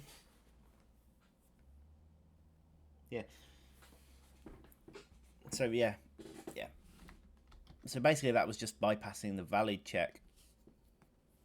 But now we've done an extra valid check to deal with that. So that should be fine now. I love debugging. It's so much fun. Cheers. I'm glad you enjoyed the demo. There's a lot of stuff still to come.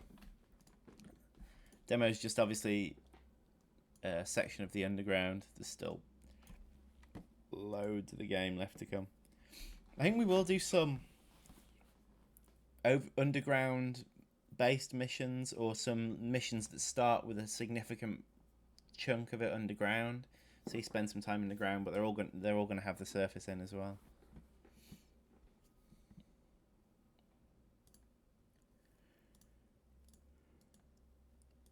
Right.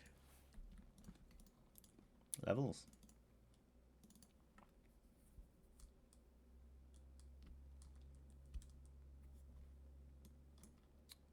Okay, I need to compile before I do anything else.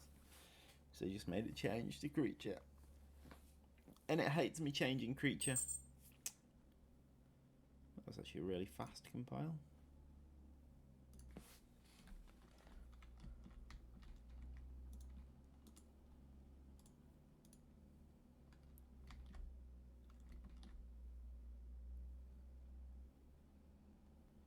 Huh.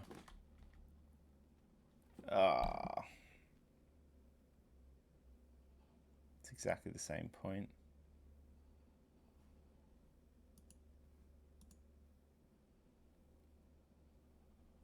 Kind of think.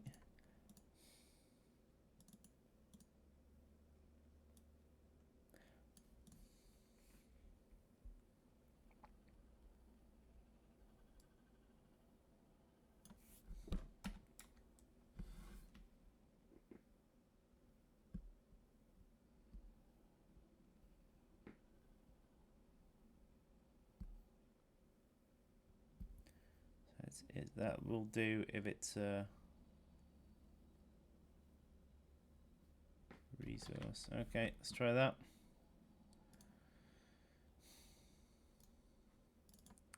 I'm not convinced it was compiling.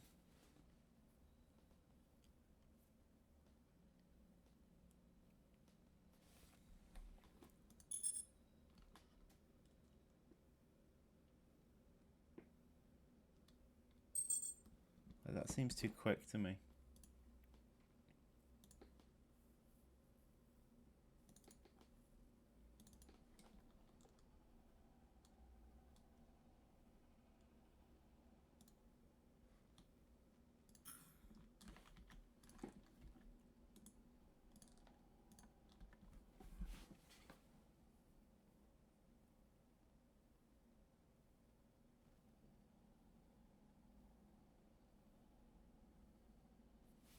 Yeah, 336. Yeah, you're gonna have to give me some time to deal with this one, I'm afraid. It's definitely this line it's breaking on.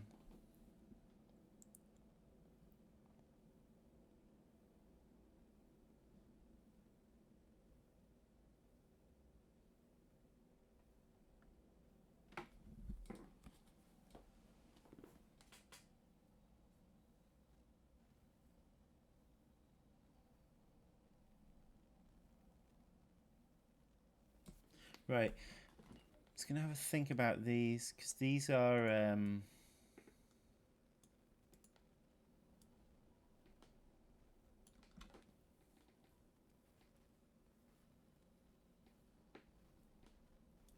these are the object types, and they look a bit funny there, but they relate to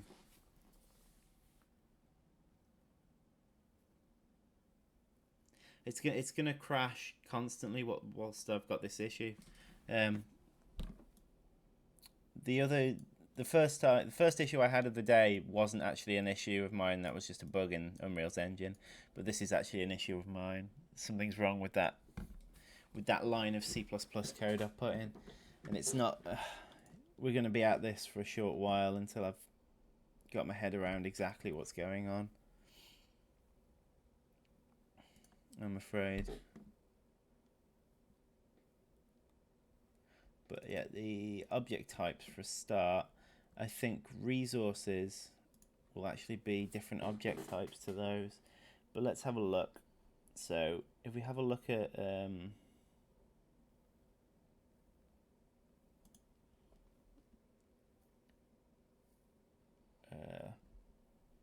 first of all, let's have a look at creatures.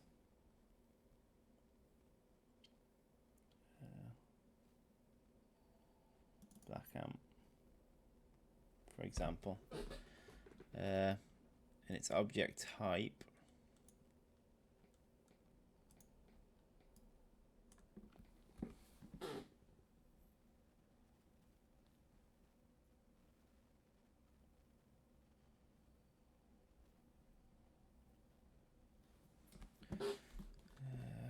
I believe they relate to whether it's a static or a dynamic object. So a static object is something like a resource that's just a stationary object, doesn't do anything. A dynamic one moves around and collides with things and stuff. So I think it's returning dynamic objects rather than static ones. But it's not a very code friendly method of doing it, because it's just this object type query, like 6 and object type query 19. It's not particularly useful.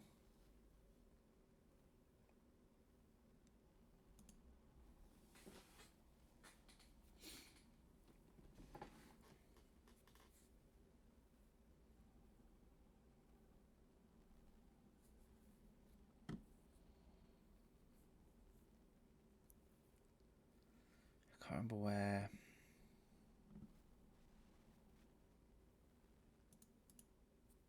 Actually, might be in assets. Just trying to figure out where these things are actually set.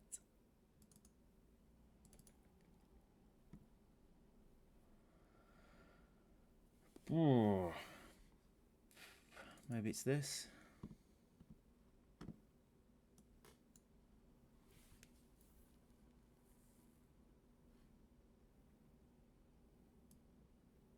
Probably not, though.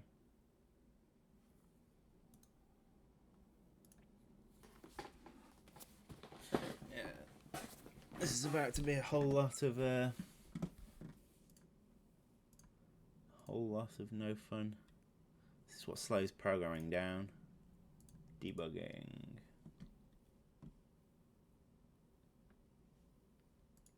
Their animations, right? Here's the black ant blueprint.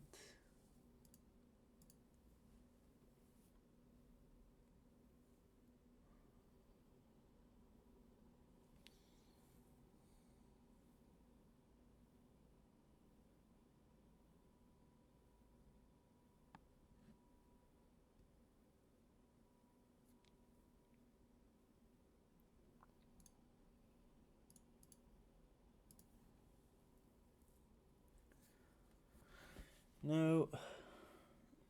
Where else would it be? I'm just gonna have a look at the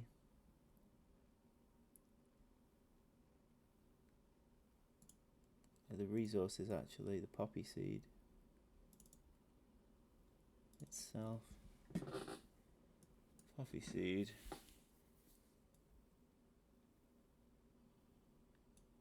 Static mesh settings.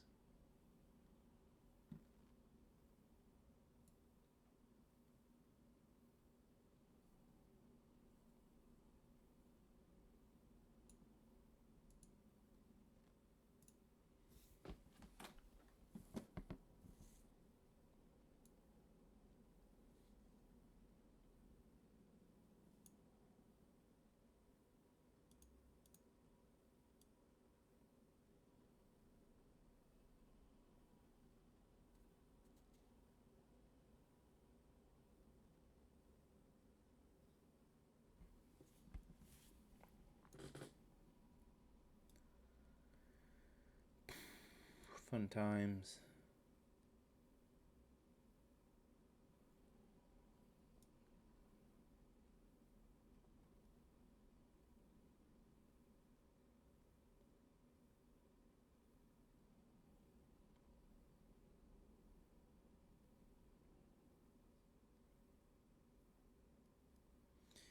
This is going to take me a while to fix. What I'm going to do... Hello! You've come in at a terrible time. We've managed to make the whole program crash multiple times.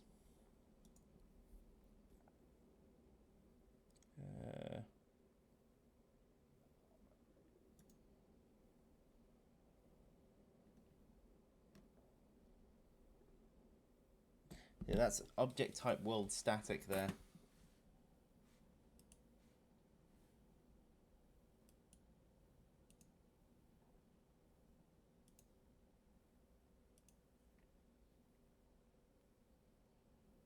World dynamic. That's what I thought I was looking for, but let's not save that. Clearly not. Right, what I'm going to do is I'm going to shut the stream off for a bit whilst I figure this one out, because this could actually take a while and it's not going to be interesting. And during that time I'm going to get some lunch as well. We were working on the we were working on getting black ants to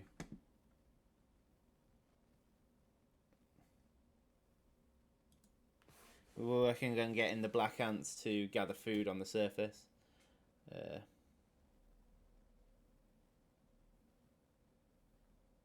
But I'm gonna take the stream down for a while, and I might be back up later. So thanks for stopping by, guys, and hopefully in the next one I should start it with explaining how I fixed the problems. No problem. I'm gonna try and stream more, and I'll just do them. I just throw them in there whilst I'm working. So yeah, I'll see you around. Thanks for joining us, and